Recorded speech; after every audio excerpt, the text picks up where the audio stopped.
فيديو النهارده هنعمل غريبة.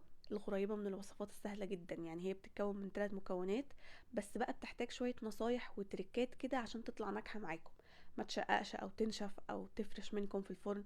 النهارده اقول لكم كل النصايح وكل المعلومات اللي انتم محتاجينها عشان تعملوا غريبة في البيت ناجحة من اول مرة. في البداية كده نتكلم الاول عن المكونات. زي ما قلت لكم هما 3 مكونات بس. اول مكون منهم هو الدقيق. دي متعدد الاستعمالات او مخصص للكحك والبسكوت. انا استخدمت دقيق متعدد الاستعمالات نص كيلو، يعني 3 اكواب ونص من الاكواب المعياريه، ويفضل تستخدموا الميزان.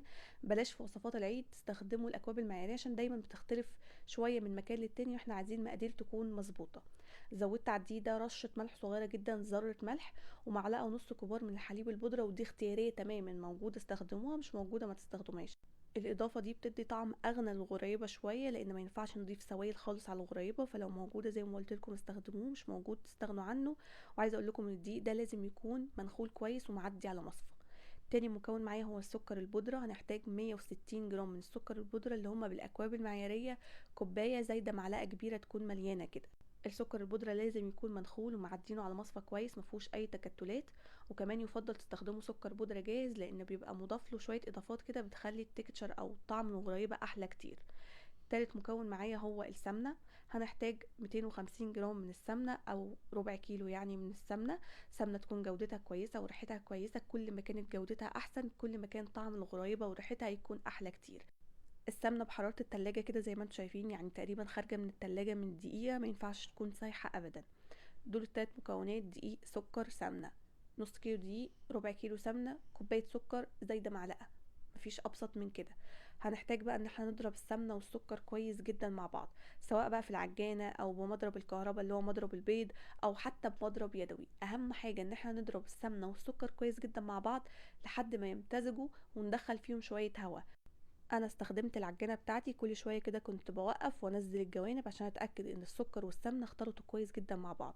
ده شكلهم بعد 5 دقايق، اللون افتح كده زي ما انتم شايفين، بقى مايل للابيض شويه، مبقاش فيه لون اصفر، وكلهم بقوا حاجه واحده عاملين زي الكريم شانتيه. هنا بقى بغير الكف، بشيل المضرب اللي هو السلك واحط الكف اللي هو بتاع العجنه او التقليب ده، وحطيت الدقيق. هنحط الدقيق بالتدريج، انا شلت منه 4 معالق كبار على جنب، لو احتجتهم ازودهم، وبصراحه ما احتجتهمش. يعني انا زودت نص كيلو ناقص 4 معالق كبار. وهنضرب على اهدى سرعه. المفروض اصلا الخطوه دي تتعمل بايديكم، يعني لو عاملين بمضرب كهرباء ما تعملهاش بالمضرب الكهرباء، اعملوها بايديكم او بسباتولا. المهم ان الدقيق والسمنه والسكر يبقوا حاجه واحده. الدقيق يتشرب السمنه كويس، وهتحسوا ان هي مفروله، اطمنوا، هي بتبقى محتاجه شويه تقليب.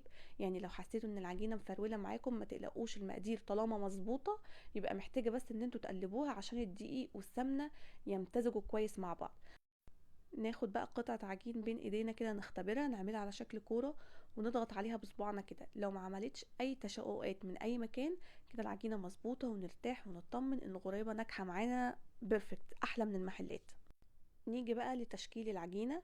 لو الجو حر انصحكم جدا ان انتوا تحطوا العجينة متغطية كويس في التلاجة على الاقل ربع ساعة عشان السمنة ما تسحش معاكم. لكن لو جو كويس ممكن تشتغلوا فيها على طول. تزيين الغريبة زي ما انتوا عايزين بقى، اللولي اللي هو المخصص للأكل، أو مكسرات زي الفستق، أو حتى سادة زي ما انتوا عايزين. أهم حاجة لو هتحطوا مكسرات زي الفستق مثلا ما تضغطوش بالفستقية نفسها جوه العجينة. احنا بنعمل تجويف بصباعنا كده، وبعد كده نحط الفستقية بضغطة بسيطة جدا، مجرد بس ان هي تثبت مكانها عشان ما تساعدش الغريبة ان هي تشقق. واللولي كمان بنضغط ضغطة بسيطة أوي، مجرد بس ان يثبت في مكانه وبس كده. انا استخدمت الميزان، تقريبا وزن القطعة كان من 12 ل 15 جرام. والكميه دي اللي هي نص كيلو من الدقيق، يعني بالاوزان اللي انا قلت لكم عليها دي هتعمل تقريبا معاكم من 50 ل 60 قطعه غريبه. نيجي بقى لاهم حاجه في الوصفه كلها، وعايزاكم تركزوا معايا جدا: التسويه. مهما كانت المقادير مظبوطه، لو المقادير سوري التسويه مش مظبوطه، فالنتيجه مش هتكون حلوه ابدا. لازم نسوي الغريبه على حراره هاديه. حراره هاديه دي اللي هي من 150 ل 160، اقصى حاجه 160. لو الفرن بتاعكم كمان حامي شويه اللي هو الفرن البوتاجاز يبقى 140 كويس جدا. بنحط الغريبه في تاني رف من تحت. تاني رف من تحت، في ناس تحطها في نص الفرن، بس انا لما جربت احطها في تاني رف من تحت بصراحه النتيجه كانت احسن كتير. درجه الحراره زي ما قلت لكم هاديه، اللي هي من 140 150 160، اقصى حاجه 160، ده لو فرنكم اللي هو الهادي ده اللي هو الكهرباء زي كده. بتاخد تقريبا في الفرن من 12 ل 13 دقيقه، ازيد من كده دقيقه كمان هتبدا تشقق. ستوب ووتش لازم تاخد من 12 ل 13 دقيقة. الغريبة مبتاخدش تسوية كتير، ولو قعدت في الفرن كتير هتبقى ناشفة من جوه. ما نسيبش الفرن يسخن كتير، يعني في ناس تقول الفرن متسخن كويس جدا، لا 5 دقايق كفايه. ما نسيبش الفرن مثلا نص ساعه شغال فاضي، لا هم 5 دقايق كفايه. وبعد كده ندخل الغريبه لو الجو حر وحسيتوا ان هي سخنت من حراره المطبخ، دخلوها قبل ما تدخل الفرن 5 دقايق في التلاجة، عشان زي ما تدخل زي ما تخرج، يعني ما تفرش معاكم او حجمها يزيد في الفرن. هي مجرد بس ان هي بتعمل قاعده لنفسها كده، وحجمها ما بيزيدش ابدا، بتبقى زي ما هي. يفضل ان انتوا قبل ما تشكلوها تاخدوا 2 تدخلوهم الفرن، تختبروهم، تشوفوا ايه اللي هيجرى معاهم. لو فرشت مثلا منكم في الفرن، ده معناه اكتر من حاجة: اما ان الفرن سخن زيادة عن اللزوم، سخنتوه فترة طويلة، اما ان العجينة سخنت والجو حر ومحتاجة ان هي تدخل التلاجة قبل ما تدخل الفرن، اما بقى ان السكر منكم زيادة. طيب لو شققت ده برضو معناه حاجتين: يا اما ان الدقيق زيادة كتير في العجينة، يا اما قعدت كتير جدا في الفرن لدرجة ان قلبها كمان هيكون نشف. جربوها بكل النصايح دي، وهستنى كل اسئلتكم في الكومنتس. بالهنا والشفا مقدما، واشوفكم ان شاء الله على خير قريب.